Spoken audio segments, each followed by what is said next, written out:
Bienvenue sur Paris Podcast. Pourquoi ton cerveau traduit-il chaque phrase avant de parler? Pourquoi est-ce que tu comprends tout, mais quand il faut répondre, les mots ne viennent pas? Pourquoi est-ce que certains apprenants parlent français après quelques mois seulement, alors que d'autres passent des années sans jamais arriver à parler couramment? Aujourd'hui, on va changer ça. On va tout te révéler. Bienvenue dans Paris Podcast. Bonjour à toutes et à tous. Merci d'être là. Vraiment, merci. Chaque semaine, vous êtes des milliers à écouter Paris Podcast. Et aujourd'hui, on va parler d'un sujet qui touche presque tous les apprenants de français. Le sujet, c'est parler français sans réfléchir. Et je sais que ça peut sembler impossible pour certains. Je sais que beaucoup d'entre vous pensent que c'est un rêve, que c'est quelque chose de réservé aux génies, aux bilingues, aux gens qui ont vécu en France pendant 20 ans. Mais la vérité est différente. La vérité, c'est que parler sans réfléchir est à la portée de tout le monde, absolument tout le monde, peu importe ton âge, ton pays, ton niveau actuel. Si tu es A2 ou bonne, si tu comprends déjà un peu le français, tu peux arriver à parler sans réfléchir. Et je vais te montrer comment. Mais avant de commencer, je veux que tu saches une chose. Ce n'est pas de la magie. Ce n'est pas un don. C'est une compétence qui s'apprend comme faire du vélo, comme jouer d'un instrument, comme cuisiner. Au début, c'est difficile. On fait des erreurs, on tombe. Mais avec la pratique, ça devient naturel. Emma, je suis vraiment content d'être ici aujourd'hui parce que ce sujet me touche personnellement. Je suis Lucas, je suis apprenant de français comme beaucoup d'auditeurs. Et je dois te dire que parler français sans réfléchir, pour moi, ça a longtemps semblé être un rêve impossible. J'étais dans cette situation où je comprenais beaucoup de choses. Je lisais des articles, je regardais des séries en français, mais quand il fallait parler, c'était le drame. Les mots ne sortaient pas. Ou alors, ils sortaient lentement, avec des hésitations, avec des erreurs. Et après chaque conversation, j'étais épuisé, vraiment épuisé, parce que je passais mon temps à traduire. Je pensais en persan, ou en anglais parfois, et ensuite je traduisais en français. C'était long, c'était compliqué, et en plus, le résultat n'était jamais parfait. Lucas, tu décris exactement ce que vivent des milliers d'apprenants. Et c'est important de dire que ce n'est pas de ta faute. Ce n'est pas de la faute de l'apprenant. C'est la façon dont on apprend les langues à l'école qui crée cette habitude de traduction. On te donne une liste de mots en français avec leur traduction en anglais ou dans ta langue maternelle. On te fait faire des exercices de traduction. On te dit comment on dit I am tired en français. Et tu réponds je suis fatigué. Et on te dit bien. Mais ce qu'on te dit pas, c'est que traduire est une mauvaise habitude. C'est la pire chose que tu puisses faire pour parler couramment, parce qu'en traduisant, tu utilises une partie de ton cerveau qui n'est pas faite pour la conversation. La conversation, c'est rapide, c'est spontané. La conversation, c'est comme un échange de balles au tennis. La balle arrive, tu dois la renvoyer immédiatement. Si tu prends le temps de réfléchir à comment renvoyer la balle, le jeu est déjà fini. C'est une bonne comparaison. Le tennis. Je n'avais jamais pensé à ça, mais c'est vraiment comme ça. La conversation, c'est un échange rapide. Et si je traduis, je suis toujours en retard. La personne a déjà changé de sujet, et je suis encore en train de construire ma phrase. Exactement. Et c'est pour ça que beaucoup d'apprenants disent « je comprends tout, mais je ne peux pas parler ». Parce que la compréhension et la production orale utilisent des parties différentes du cerveau. Comprendre, c'est passif. Parler, c'est actif. Et pour parler, il ne faut pas traduire. Il faut penser directement dans la langue. Mais comment on fait pour penser en français? Comment on fait pour arrêter cette traduction mentale qui nous ralentit? Oui, c'est ma question principale. Comment je fais pour arrêter de traduire? D'abord, il faut comprendre pourquoi on traduit. Pourquoi est-ce que ton cerveau fait ça? Parce qu'il est paresseux. Ton cerveau a une habitude, il a appris que pour comprendre une phrase en français, il devait la traduire en anglais ou dans ta langue maternelle. Et il a pris cette habitude. Maintenant, il faut lui apprendre une nouvelle habitude. Il faut l'entraîner à penser en français. Et c'est comme un muscle. Il faut le travailler chaque jour. Mais par où commencer? C'est un peu intimidant. On commence par des choses très simples. La première chose que tu peux faire, c'est écouter. Écouter beaucoup. Écouter tous les jours. Quand tu écoutes, ton cerveau enregistre les sons, les rythmes, les intonations. Il enregistre les phrases, les structures. Sans que tu t'en rendes compte, il crée des connexions. Et un jour, quand tu veux parler, ces connexions s'activent. Les mots sortent naturellement. Donc, écouter est la première étape. La première étape, oui. Mais il y a une différence entre écouter et écouter attentivement. Écouter un podcast en faisant la cuisine, c'est bien. Mais écouter un podcast en faisant attention aux mots, en répétant les phrases, en s'arrêtant pour comprendre une expression, c'est encore mieux. J'écoute beaucoup de podcasts. Paris Podcast, bien sûr, mais aussi d'autres. Parfois, je me dis que je comprends tout, mais quand je veux parler, je bloque. C'est normal. Parce que comprendre et parler sont deux compétences différentes. Mais si tu écoutes beaucoup, tu crées une base. Une base de vocabulaire, une base de structure, une base d'intonation. Et plus cette base est solide, plus il sera facile de parler. Donc, écouter, c'est comme mettre de l'essence dans la voiture. Exactement. Si ta voiture n'a pas d'essence, tu ne peux pas rouler. Si ton cerveau n'a pas d'input en français, tu ne peux pas parler. Il faut nourrir ton cerveau de français. Chaque jour. Et pas n'importe quel français. Du français authentique. Comme les Français parlent vraiment. Pas du français de manuel scolaire. Le français de la rue, du métro, du café, de la boulangerie. Mais le français de la rue, il est difficile parfois. Les gens parlent vite. Il y a beaucoup d'argot. C'est vrai. Mais t'as pas besoin de tout comprendre tout de suite. Et t'as pas besoin d'apprendre l'argot tout de suite. Commence par le français standard. Ce que tu entends dans les podcasts, dans les séries, dans les films, c'est un bon équilibre. C'est pas trop formel, mais c'est pas trop familier non plus. Et quand t'as une bonne base, tu pourras ajouter des expressions plus familières. Et les sous-titres? Est-ce que je dois utiliser les sous-titres? Oui, mais pas en anglais. Si tu mets les sous-titres en anglais, ton cerveau va lire l'anglais et il va ignorer le français. Il va faire ce qu'il a toujours fait, traduire. Il faut des sous-titres en français. Comme ça, tu écoutes le français et tu lis le français en même temps. Tu associes les sons aux mots et ça t'aide à apprendre la prononciation et l'orthographe. Mais parfois, les sous-titres en français vont trop vite. Je n'arrive pas à suivre. Alors, tu mets les sous-titres en français et tu ralentis la vitesse du film. Sur les plateformes comme Netflix ou YouTube, tu peux régler la vitesse. Mets-la à 0,75 ou 0,8. Comme ça, les acteurs parlent plus lentement et t'as le temps de lire et d'écouter en même temps. Je vais essayer. Mais Emma, il y a autre chose qui me bloque. J'ai peur de faire des erreurs. La peur de faire des erreurs. C'est probablement le plus grand obstacle pour les apprenants. Et je comprends cette peur. Je la comprends vraiment. Parce que quand on apprend une langue, on veut bien faire. On veut être parfait. On veut que les autres nous prennent au sérieux. On veut parler comme un natif. Mais cette peur, elle est paralysante. Et elle nous empêche de parler. C'est exactement ça. Quand je parle, je me juge. Après chaque phrase, je me dis, est-ce que c'était correct? Est-ce que j'ai fait une erreur de conjugaison? Est-ce que j'ai utilisé le bon mot? Et en te jugeant, tu te bloques, tu hésites, tu essayes de te corriger. Et tout ça, ça prend du temps. Et pendant ce temps, la conversation continue. La personne en face de toi attend ta réponse. Et souvent, elle pense simplement que tu es timide ou que tu n'as pas envie de parler. Alors, comment je fais pour arrêter de me juger? D'abord, accepte que tu vas faire des erreurs. Accepte-le complètement. Les erreurs font partie du processus. Il n'y a pas un seul apprenant qui a appris une langue sans faire des erreurs. Même les enfants, qui sont des génies des langues, font des erreurs. Mon neveu, quand il avait 4 ans, il disait « je vais à la piscine pour nager », mais il disait nager avec une mauvaise prononciation.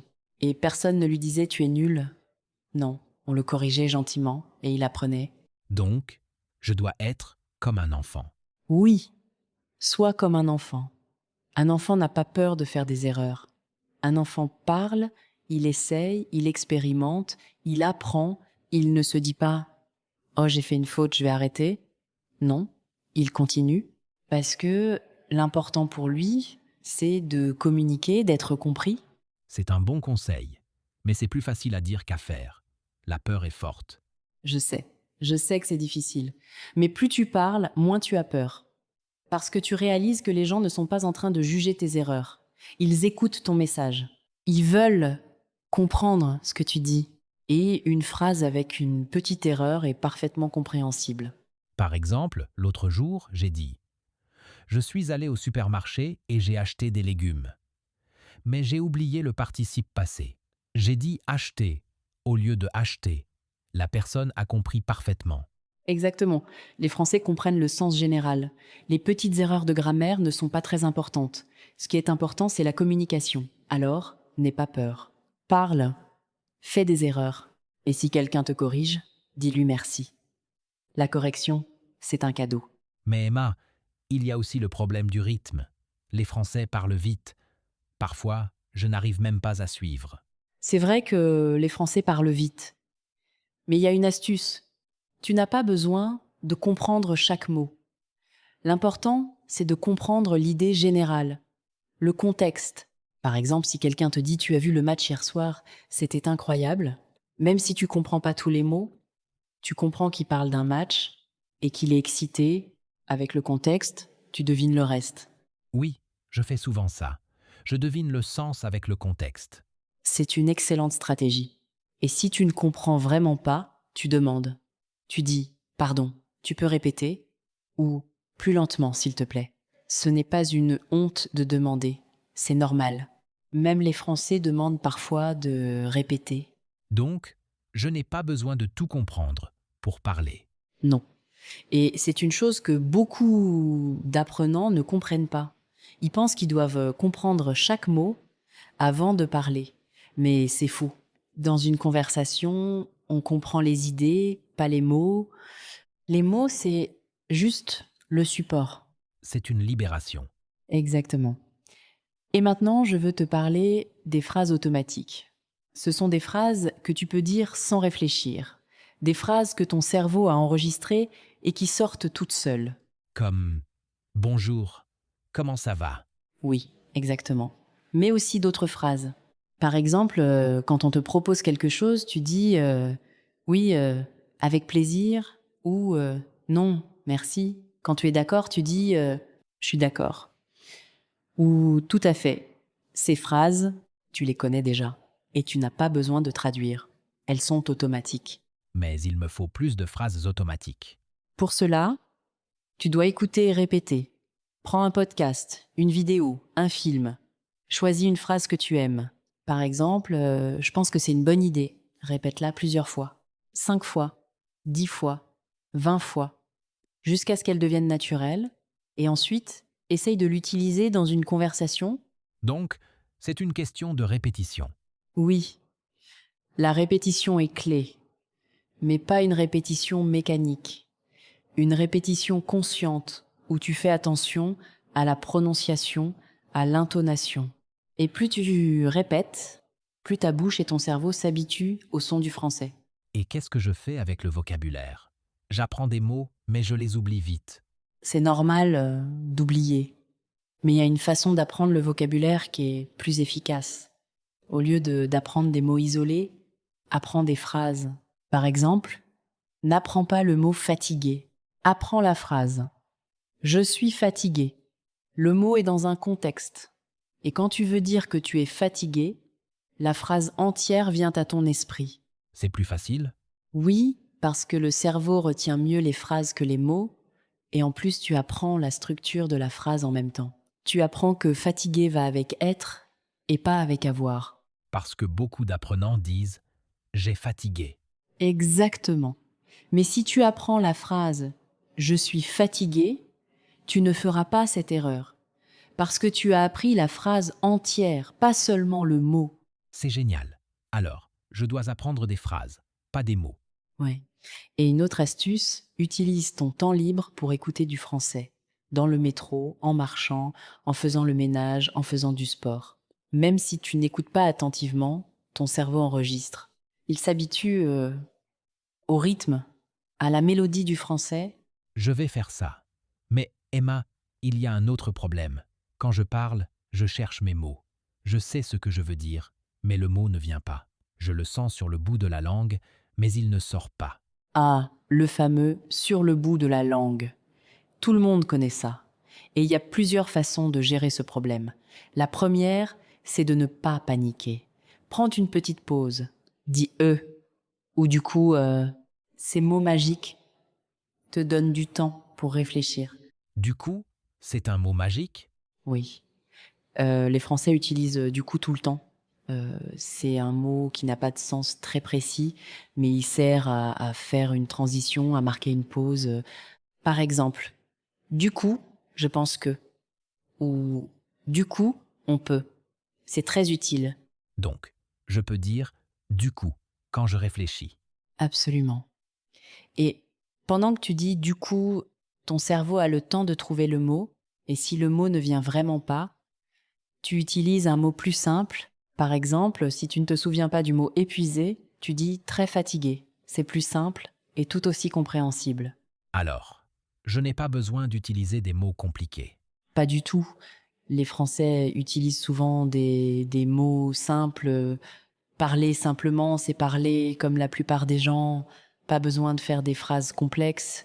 Et pour la prononciation, j'ai peur que les gens ne me comprennent pas. La prononciation est importante, mais ne te stresse pas trop. La plupart du temps, les gens comprennent le sens général, même avec un accent. Et plus tu parles, plus ta prononciation s'améliore. Si tu veux améliorer ta prononciation, écoute et répète.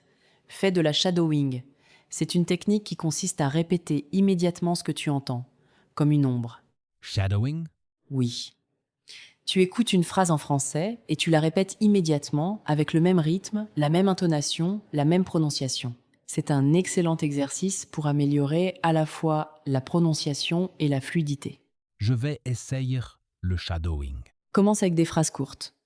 Par exemple, un podcast de 5 minutes, écoute une phrase, pause, répète, puis la phrase suivante. Et tu fais ça jusqu'à la fin. Et tu peux faire le même exercice plusieurs fois. Progressivement, tu gagneras en fluidité. Et combien de temps par jour je dois faire ça? Même 10 minutes par jour. L'important, c'est la régularité. 10 minutes tous les jours, c'est mieux que 1 heure une fois par semaine. D'accord. Je vais essayer de faire 10 minutes de shadowing chaque jour. Et combine avec d'autres activités. Écoute un podcast en faisant la cuisine, regarde une série en français avec des sous-titres en français, lis un article en français, écris un petit message en français. Il faut varier les activités pour toucher toutes les compétences. La compréhension orale, la compréhension écrite, l'expression orale, l'expression écrite, les 4 compétences. Exactement. Mais pour parler sans réfléchir, la compétence la plus importante est l'expression orale. Et pour la développer, il faut pratiquer. Trouve un partenaire de conversation. Il y a beaucoup d'applications comme Tandem, HelloTalk ou des groupes sur Meetup. Parle avec des locuteurs natifs ou avec d'autres apprenants. Le plus important, c'est de parler. Mais je suis timide. Je n'ose pas parler avec des inconnus. Je comprends. Alors, commence par des conversations plus faciles. Avec des amis qui apprennent aussi. Avec ton professeur. Avec un partenaire de langue en ligne. Et même avec toi-même. Parle-toi dans ta tête ou à voix haute. Décris ce que tu vois, ce que tu fais, ce que tu penses. C'est une pratique très utile. Parler à soi-même, ça semble bizarre. Mais ça marche. Quand tu es chez toi, tu peux décrire ce que tu fais. Par exemple, je prépare mon café, je mets l'eau dans la bouilloire, j'attends que l'eau chauffe, maintenant je verse l'eau dans la tasse, j'ajoute du sucre, je mélange avec une cuillère, mon café est prêt. C'est simple et c'est une excellente pratique. Et ça m'aide à penser en français? Oui, parce que t'as pas le temps de traduire, tu décris ce que tu vois et les mots viennent directement. C'est un exercice de pensée en français. J'aime cette idée. Je vais essayer de décrire mes actions en français. Et tu peux aussi raconter ta journée. Le soir, avant de dormir, raconte-toi ce que tu as fait. Aujourd'hui, je suis allée au travail. J'ai rencontré mes collègues. Nous avons déjeuné ensemble. Nous avons parlé du projet. C'est un bon moyen de pratiquer le passé composé. Le passé composé, c'est un peu compliqué. Pas si tu utilises des phrases automatiques. Par exemple, ce matin, j'ai pris le métro. j'ai travaillé toute la journée. Le soir, j'ai regardé un film. Ces phrases sont simples et elles utilisent le passé composé de façon naturelle. Donc, je peux apprendre la grammaire en pratiquant? Oui, et c'est bien mieux que d'apprendre des règles grammaticales par cœur. Quand tu pratiques, tu utilises la grammaire de façon naturelle, sans y penser. C'est comme ça que les enfants apprennent. Ils apprennent pas la conjugaison, ils parlent. Et ils finissent par utiliser les bonnes formes. C'est intéressant. Mais j'ai une question sur la motivation.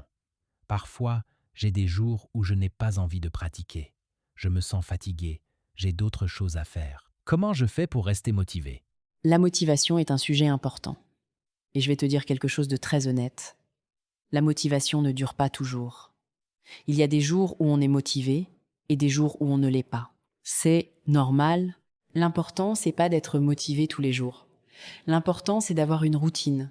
Une routine? Ouais. Tu te dis tous les jours à 18h, j'écoute un podcast ou tous les matins en prenant mon petit déjeuner, je fais du shadowing pendant 10 minutes. La routine est plus forte que la motivation. Quand tu as une routine, tu fais l'activité même si t'es pas motivé. Parce que c'est une habitude. Et une fois que c'est une habitude, c'est facile. Donc, je dois transformer la pratique en habitude. Exactement.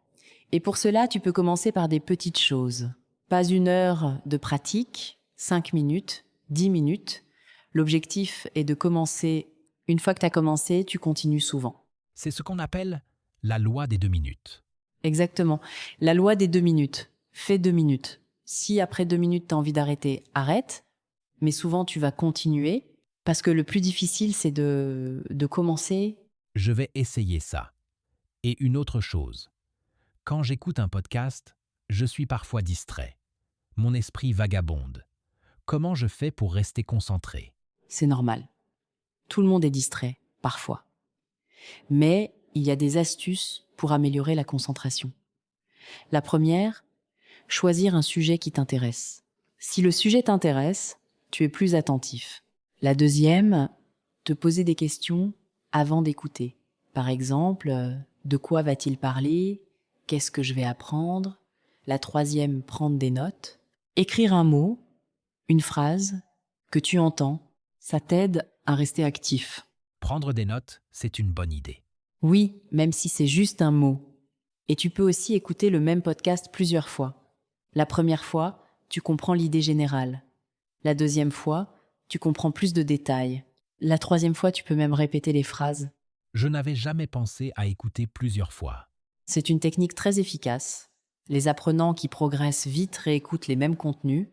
Ils ne cherchent pas toujours de nouveaux contenus. Ils approfondissent. Donc, la clé, c'est la répétition. Oui. La répétition et la régularité.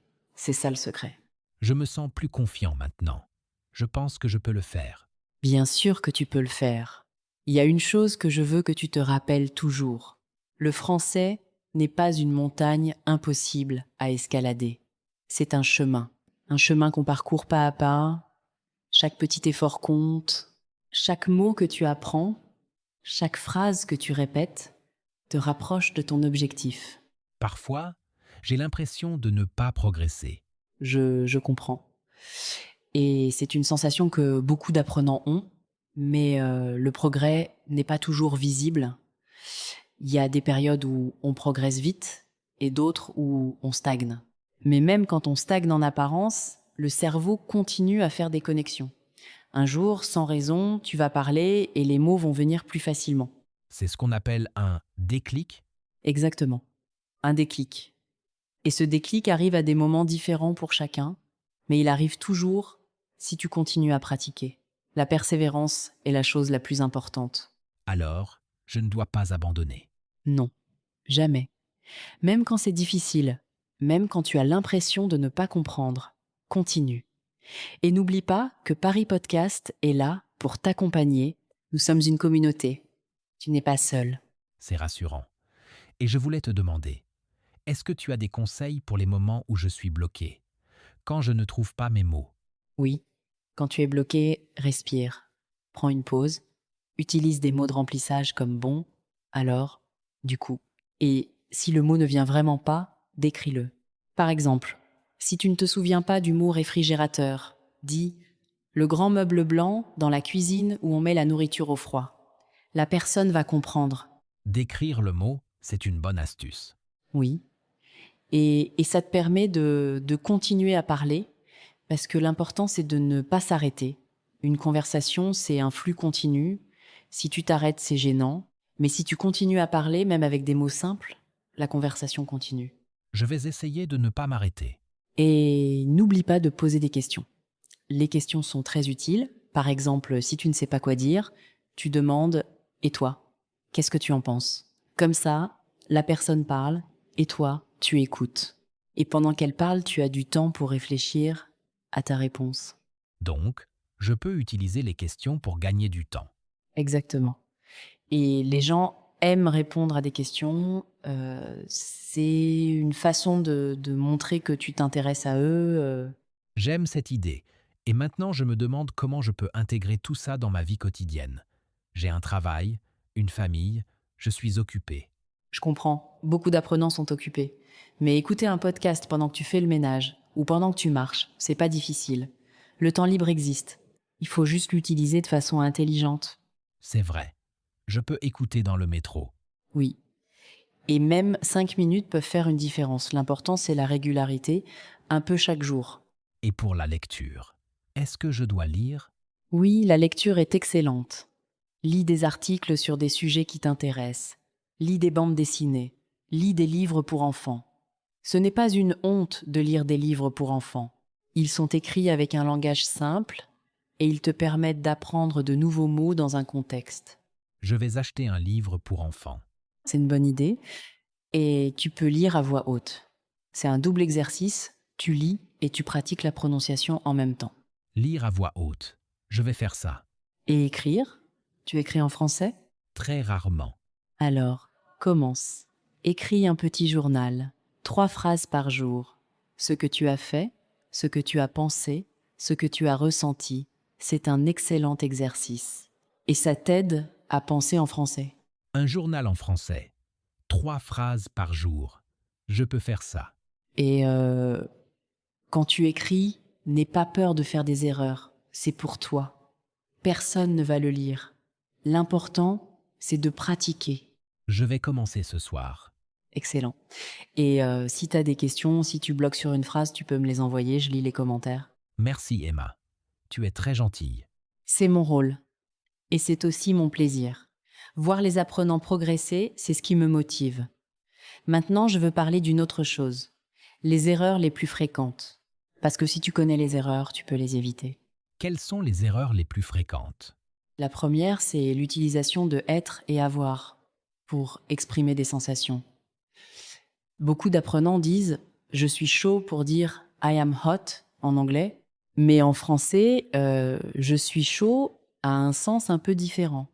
On dit « j'ai chaud » et « j'ai froid », pas « je suis froid ». On dit aussi « j'ai faim »,« j'ai soif »,« j'ai peur ». C'est toujours avoir. C'est difficile pour moi. En persan, on utilise aussi avoir pour ces expressions, donc ça va. Mais pour les anglophones, c'est plus difficile. Oui, chaque langue a ses particularités. Une autre erreur fréquente, c'est la prononciation des voyelles. Les voyelles nasales comme in, in, on, en. Beaucoup d'apprenants confondent un et in, par exemple. Je fais cette erreur. C'est normal. La prononciation s'améliore avec l'écoute et la répétition. Et il y a aussi les liaisons. La liaison, c'est quand on prononce la dernière consonne d'un mot si le mot suivant commence par une voyelle. Par exemple, les amis se prononcent les amis. C'est un peu difficile au début. Je n'ai jamais vraiment compris les liaisons. Écoute beaucoup de français, les liaisons deviendront naturelles. Et une autre erreur, c'est l'utilisation des prépositions. Par exemple, on dit aller à Paris, mais aller en France. On dit habiter à Paris, mais habiter en France. Les prépositions dépendent des noms. C'est très compliqué. C'est pas compliqué. C'est juste une question de pratique. Plus tu entends ces expressions, plus elles deviennent naturelles. Et même si tu fais une erreur de préposition, les gens comprennent. Ce n'est pas grave. Donc, je ne dois pas me stresser avec les prépositions. Pas trop. Et il y a aussi l'erreur de genre. En français, les noms ont un genre, masculin ou féminin, le ou la, un ou une. Les apprenants confondent souvent. Par exemple, ils disent le table au lieu de la table. Oui, c'est difficile pour moi. C'est difficile pour tout le monde, même pour certains Français. Mais encore une fois, l'important, c'est de communiquer. Si tu dis le table, les gens comprennent. C'est rassurant. Je veux que tu sois rassuré, parce que trop d'apprenants se mettent trop de pression. Ils veulent être parfaits. Mais la perfection n'existe pas. Il y a toujours des erreurs, même les natifs en font. Alors, accepte que tu vas faire des erreurs et parle. Parler, parler, parler. Oui. Et maintenant, je veux te parler de la confiance en soi. Beaucoup d'apprenants manquent de confiance. Ils pensent que leur français n'est pas bon, que les gens vont les juger. Chest mon cas. La confiance en soi est essentielle et elle se construit. On ne naît pas confiant, on devient confiant. Et comment on devient confiant? En pratiquant, en voyant que les gens te comprennent, en réalisant que tu es capable de communiquer. Donc, la confiance vient avec l'expérience. Exactement. Et pour gagner de l'expérience, il faut parler. Même si tu es timide, parle. Une phrase, deux phrases, petit à petit, tu gagneras en confiance. Et si je ne comprends pas la personne en face, Tu demandes: pardon, je n'ai pas compris. Peux-tu répéter? Peux-tu parler plus lentement? C'est normal. Personne ne va te juger pour ça. Et la plupart des gens seront contents de répéter et... c'est ce que j'ai fait au marché à Paris. La vendeuse a répété. C'était bien. Tu vois. Et j'imagine que tu as réussi à acheter tes fruits Oui, j'ai acheté des pommes et des oranges. et tu as parlé français. Oui, et j'étais fier de moi. Tu as fait un grand pas. Maintenant, il faut continuer. Et une autre chose, n'aie pas peur de l'humour. Parfois, les malentendus sont drôles. Si tu fais une erreur amusante, tu peux en rire. Ça détend l'atmosphère. Et les gens t'apprécient plus. Rire de ses erreurs, c'est une bonne attitude. Oui. Et ça montre que tu es ouvert, que tu prends les choses avec légèreté. Et j'ai une autre question pour toi. As-tu un objectif clair avec le français? Mon objectif, c'est de parler sans réfléchir. C'est un bon objectif. Mais je veux dire un objectif concret. Par exemple, je veux être capable de commander au restaurant sans hésiter. Ou je veux pouvoir raconter une histoire de 5 minutes en français. Avoir un objectif concret t'aide à te concentrer. Je veux pouvoir parler avec mes collègues français sans stress. Très bien, c'est un objectif concret. Et maintenant, tu peux visualiser cette situation. Imagine-toi en train de parler calmement avec tes collègues. Les mots viennent facilement. Tu es détendu, tu es confiant. La visualisation, ça aide. Oui, beaucoup, les sportifs utilisent la visualisation, ils imaginent la victoire et ça les aide à réussir. Pourquoi ne pas faire pareil pour le français? Je vais essayer. Et une dernière chose, n'oublie pas de célébrer tes progrès, même les petits progrès. Aujourd'hui, tu as appris un nouveau mot. C'est un progrès. Aujourd'hui, tu as compris une phrase difficile. C'est un progrès. Célèbre ces moments. Ça te donne de l'énergie pour continuer. Célébrer les petits progrès. Je n'y avais jamais pensé. C'est très important parce que le chemin est long. Si tu ne célèbres pas les petites victoires, tu peux te décourager. Alors, sois fier de toi chaque jour. Merci, Emma. Tu es un super coach. Merci Lucas et merci à tous les auditeurs. Si ce podcast vous aide à améliorer votre français, abonnez-vous à Paris Podcast. Votre soutien nous aide à créer de nouveaux épisodes chaque semaine. C'est gratuit et ça nous fait très plaisir. Oui, abonnez-vous. Et nous avons aussi une question pour vous.